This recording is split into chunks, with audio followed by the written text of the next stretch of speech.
Well, welcome to my camper conversion cargo trailer stealth off-grid video.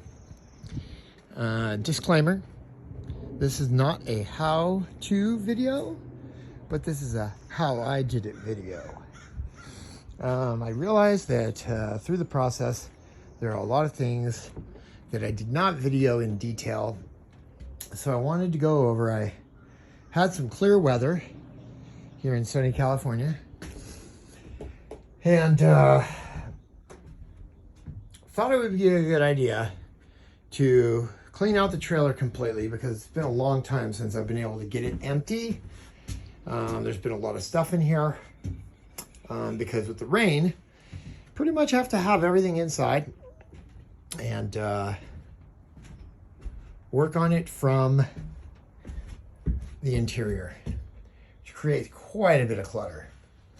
So tip number one, maybe build in the sunny season if you're in California, or indoors if you're in a place where it just rains constantly, because the clutter creates a ton of confusion. In previous videos, I talked about the layout. I have pretty much stuck to the plan. Few minor changes, ended up with the microwave up there. Still not sure if the commode will be on the right or the left, and the shower will be on the right or the left. Have to really look at the storage tanks and water supply. Fairly certain the instant hot water will go there. Refrigerator is definitely going to stay there. Furnace there. Electrical there. I've got two fold down couch sofas and one HappiJack queen in the back. Underneath the queen bed will eventually be the storage for the Texas Hold'em table, which will be removable and mounted there. There will be secure mounting for any toys that you end up bringing in this thing. And this is what I've got so far. A little bit of storage up top, a little bit of storage there. With some good wire management, I believe I can create storage here. I think there's a lot of wasted space. Entertainment center will go there. Pretty much used all Victron components. Northern Arizona Wind and Sun has an RV off-grid package with 400 amp hours of storage and 1400 watts of solar, which is what I'm hopefully completing today, is bringing the solar in. Wire management I will deal with at the end, because I still have a lot of wire to pull.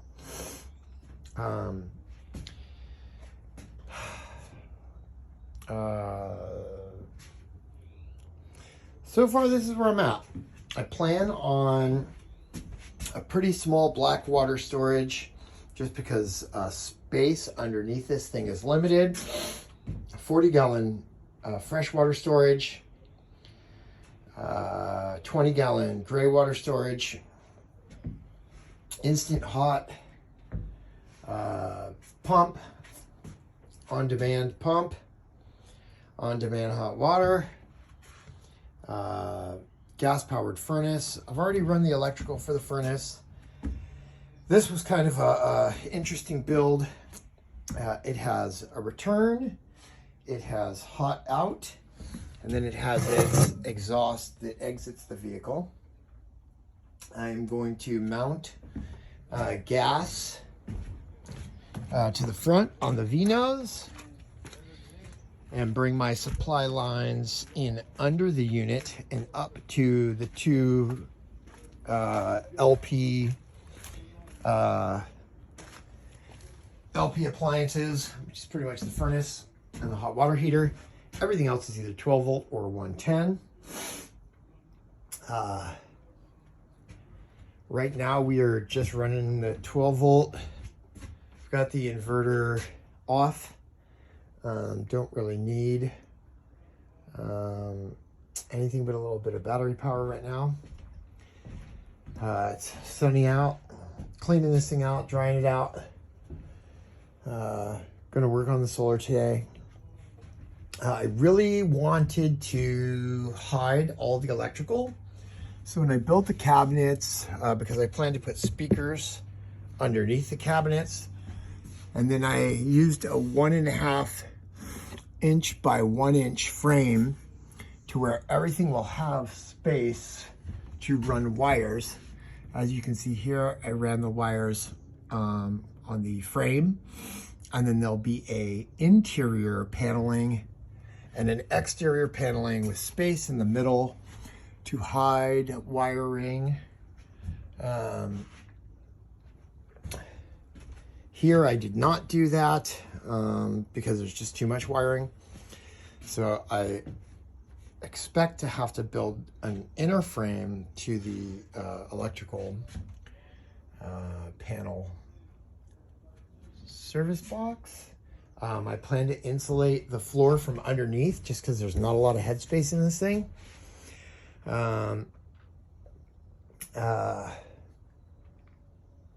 For the plumbing, I'm going to use PEX. I'm actually going to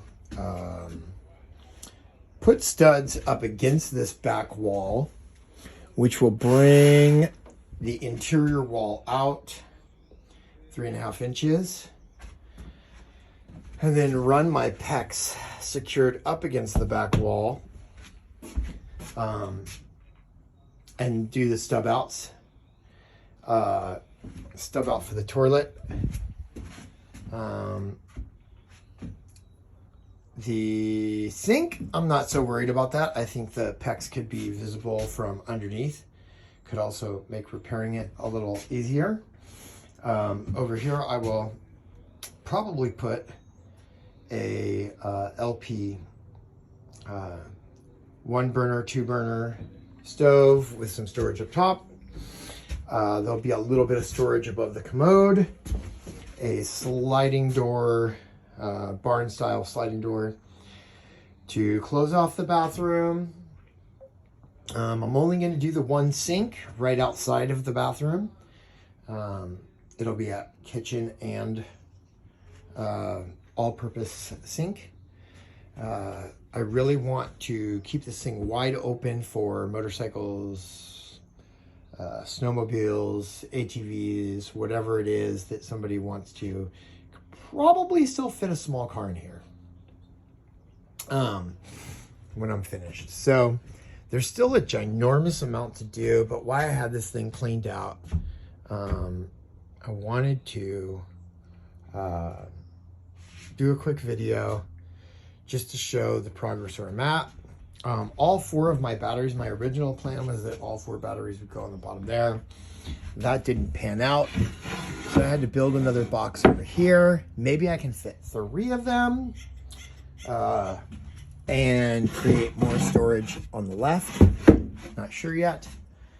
But since I lost that space, because my original plan was that this floor space all the way up to this point would be a garage space, I went ahead and built the furnace on the opposite side, since I had pretty much already lost the ability to bring something all the way to this wall or all the way to the refrigerator. So that cut my garage off by, a couple feet, unless it's something narrow, like motorcycles. So we'll see. This build is a build to sell. I want to do a camper van, but before I do a camper van, I wanted to test my skills, figure out what I don't know how to do, figure out the problems first before I invest in a van. You figure a van's $40,000, where this cargo trailer was only 10. all of the same components that I have in here, I want in a van, just smaller. So I want to do the bed lift, but it'll be smaller. I want to do a refrigerator, but it'll be smaller. Microwave, cooktops, shower, off-grid system, but everything will just have to be smaller. So this is a really good plan for me to learn all the little ins and outs. YouTube has been absolutely vital in figuring out all the different stuff. I mean, I've pretty much just watched a YouTube video on everything. I've watched hundreds on the off-grid Victron system. I've watched so many videos, it's unbelievable. So, pay it forward. YouTube was a great tool for me, and so I want to give back what I was given, and hopefully this video helps others either figure out how, or why, or how not to. I've seen a lot of videos that clearly show how not to do it for my goals. And I've seen a lot of videos that go over the top of what I'm trying to accomplish. So hopefully I can edit all this into something that's usable and helpful. I can go into details on any of this stuff, but this is where I'm at so far.